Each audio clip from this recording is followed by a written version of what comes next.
Kerala becomes the first fully digitally literate state అన్నమాట. Okay, fully digitally literate స్టేట్గా మారింది. So దీనికి సంబంధించినటువంటి సర్వే కండక్ట్ చేయడం జరిగింది.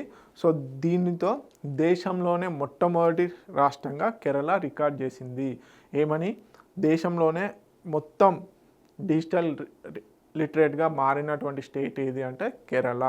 ఓకే, మొట్టమొదటి స్టేట్. దీనికి సంబంధించిన డీటెయిల్స్ చూద్దాము. సర్వేడ్ 1.56 crore పీపుల్ని సర్వే చేయడం జరిగింది. 1.5 crore పీపుల్ని. దీంట్లో 83.46 lakhs ఫ్యామిలీస్ సర్వేలో పాల్గొనడం జరిగింది. Identified 21.88 lakh digitally literate. Okay, అదేవిధంగా 99.98% ట్రైన్డ్ అండ్ సర్టిఫైడ్ మెంబర్స్ ఉండడం జరిగింది. ఓకే, ఇంక్లూజివిటీ ఏంటి? ఆల్ ఏజ్ గ్రూప్స్ పీపుల్ని దీంట్లో సర్వే చేయడం జరిగింది, ఇంక్లూడింగ్ 104-year-old పార్టిసిపెంట్ కూడా ఉండడం జరిగింది.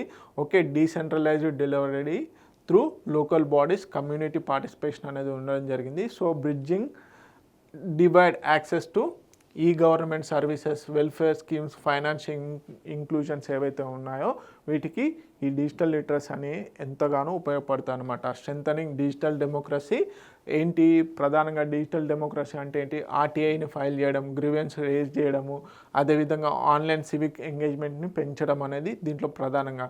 అదేవిధంగా సోషియో ఎకనామిక్ ఎంపవర్మెంట్ ఏంటి? సెల్ఫ్ హెల్ప్ గ్రూప్స్లో సంబంధించి డిపాజిట్స్, బ్యాంకింగ్ ట్రాన్సాక్షన్స్ ఈజీగా అవుద్ది. Small businesses, entrepreneurs point of వ్యూలో కూడా ఎక్కువగా ఉంటుంది. రెసిలియన్స్ వచ్చేసి digital tools for crisis, education, అదేవిధంగా సర్వీస్ డెలివరీలో డిజిటల్ ఎడ్యుకేషన్ సింపుల్గా డిజిటల్ లిటరసీ ఉంటే ఏంటంటే ఇప్పుడు ఉన్నటువంటి మోడ్రన్ గవర్నెన్స్లో ఎంతగానో ఉపయోగపడుతుంది. ఓకే, ఇప్పుడు కేరళ ఫుల్లీ డిజిటల్ లిటరేట్ స్టేట్గా గుర్తించడం జరిగింది.